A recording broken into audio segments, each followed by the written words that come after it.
Al-Mukarram Ananda Ustadz Saleh Mahmud sudah bicara soal pasang surut keimanan. 13 tahun lamanya Rasul berjuang di Mekah. Memulai dari sini, membangun iman, menata akidah, meluruskan keyakinan. 13 tahun di Mekah itu pasang pondasi. Dengan hitungan, kalau pondasi kuat, bangunan aman. Pondasi rapuh, bangunan runtuh. Pondasi mencong, bangunan bengkok. Bangunan mah bagaimana pondasinya.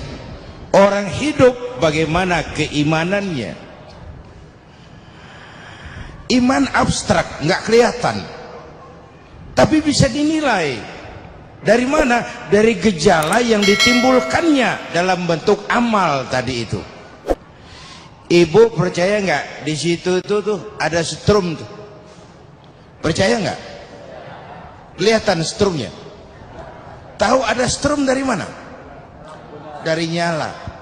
Kalau ada strum, lampu nyala. Kalau ada strum, mic bunyi. Kalau ada strum, kipas angin muter. Kalau ada iman, sujud. Kalau ada iman, jihad. Kalau ada iman, sodako.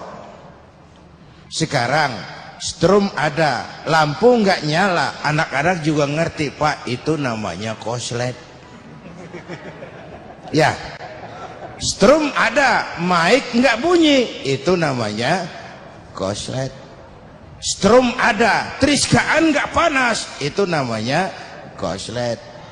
Ngaku beriman tapi nggak mau sholat, itu namanya koslet. Ini intan paling mahal, ini mutiara paling berharga, iman. Boleh saja zaman berubah, tapi akidah nggak boleh goyah. Silahkan saja masa berganti, tapi iman jangan sampai mati. Nah, mari kita lihat. Al-Imam Abu Hanifah bilang iman itu 4 macam. Kita masuk yang mana? Ayo kita periksa. Berapa macam, Bu? Berapa? 4. 4 apa? 4 macam. Macam apa? Macam 4. Loh, kok bolak-balik pusing diri deh lo. Yang pertama ada imanun yazidu wala yankusu.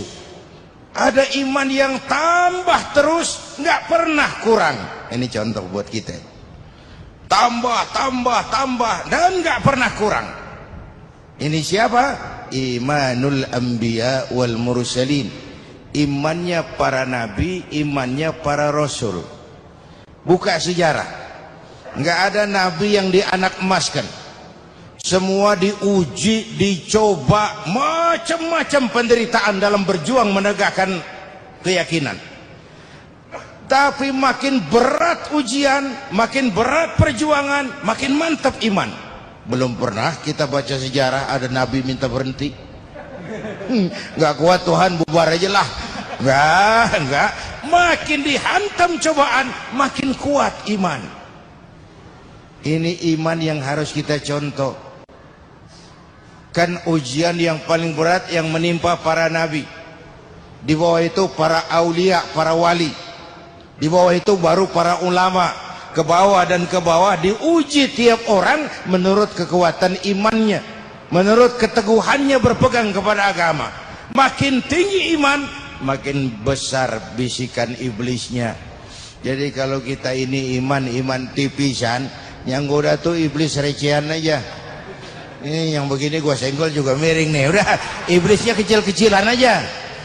Tapi makin tinggi kualitas iman, makin berat juga iblisnya itu. Bapak Ibu dan pemirsa TV One, jadi pada tingkat pertama tertinggi, iman yang terus bertambah dan tidak pernah berkurang. Kesitulah kita mencontoh imannya para nabi dan para rasul. Yang kedua, ada iman itu yang la yazidu wa la yankusu, tidak bertambah, tidak juga berkurang. Ini namanya iman stabil. Dari dulu sampai gini hari imannya begitu aja, dari tahun atu sampai sekarang begitu aja imannya, tambah enggak, kurang enggak. Iman jenis apa ini? Ini imannya para malaikat.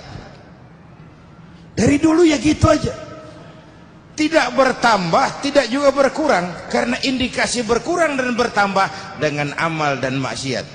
Berkurang karena maksiat, bertambah karena amal kebajikan. Nah, malaikat nggak nambah tuh amalnya. Ada malaikat yang sejak diciptakan disuruh tasbih, tasbih aja, yang lain nggak. Ada malaikat yang sejak diciptakan disuruh nyabut nyawa, nyawa aja dibedolin, yang lain nggak. Ada malaikat yang sejak ditugaskan disuruh ya nyampein wahyu, wahyu aja urusannya, yang lain enggak. Tapi malaikat juga imannya enggak berkurang. Kenapa? Enggak ada kecenderungan maksiat. Enggak pernah Jibril kita dengar korupsi ayat. Wah, nih ayat bagus nih, gue pakai sendiri aja nih, nggak usah sampein sama Muhammad. Enggak pernah. Malaikat maut nggak pernah salah. Orang belum mestinya mati dimatiin karena nggak demen. Nggak. Statis, stabil. Dari dulu sampai sekarang imannya seperti itu saja. Tambah tidak, kurang pun juga tidak. Ini jenis yang kedua. Yang ketiga, imanun yazidu wa yankusu. Kelas iman yang bisa bertambah, bisa juga berkurang. Kadang naik, kadang juga turun. Ini umumnya kita. Kadang-kadang iman naik, nggak keluar dari masjid. Masya Allah, la ilaha illallah, la ilaha illallah. Naik. Kadang-kadang iman turun 3 bulan nggak ke masjid. Mengalami grafik pasang surut, naik turun. Itulah romantikanya. Itulah perlunya menjaga nilai keimanan itu. Kalau dia turun jangan sampai terlalu drastis. Syukur bisa naik dan itu perlu tahapan. Paling tidak kita bercermin dari kehidupan para nabi dan rasul, bagaimana ketika mereka menghadapi tantangan dan cobaan iman. Jangan disangka loh kalau kita bilang saya beriman kepada Allah lalu welcome, itu enggak tuh. Jangan dikira kalau kita bilang saya hamba Allah lalu Allah bilang iya deh lu hamba gue. Enggak tuh. Akan datang cobaan, akan datang ujian, menguji kehambaan kita, menguji keimanan kita. Ahasiban nas ayyutraku ayyakuru amanna wa hum la yuftanun. Apa manusia menyangka mereka akan dibiarkan saja mengucapkan kami iman, padahal mereka belum diuji lebih dulu. Pada waktu menghadapi ujian itulah kelihatan pasang surut keimanan. Ya kalau diuji sama yang enak sih lumayan. Saat diuji sama yang enggak enak, wa nabluukum bil khairi wasyarri, kami akan coba, kami akan uji imanmu dengan yang enak dan dengan yang tidak enak. Jangan cuma bilang miskin ujian, kaya itu cobaan. Jangan cuma bilang sakit cobaan, sehat itu ujian. Jangan bilang dipecat saja ujian, naik pangkat cobaan. Kita sering lulus diuji dengan yang enak, tapi gagal diuji dengan yang gak enak. Atau sebaliknya, lulus diuji dengan yang enak, tapi gagal diuji dengan yang gak enak. Punya duit, cobaan, banyak duit, ujian. Tapi belum pernah saya dengar orang ngomong, Ustadz, saya lagi diuji sama Allah. Kenapa Pak? Duit saya lagi banyak. Belum pernah. Kalau sudah bangkrut, kere, kismin tuh bapaknya miskin. Baru merasa diuji. Para nabi dan para rasul sudah menghadapi itu. Dalam berjuang yang diuji berhadapan dengan anaknya, dengan bapaknya, dengan istrinya, dengan umat yang kelewat bandel. dengan segala macam fitnahan, lolos, naik grafik keimanannya. Jadi ini klasifikasi yang ketiga.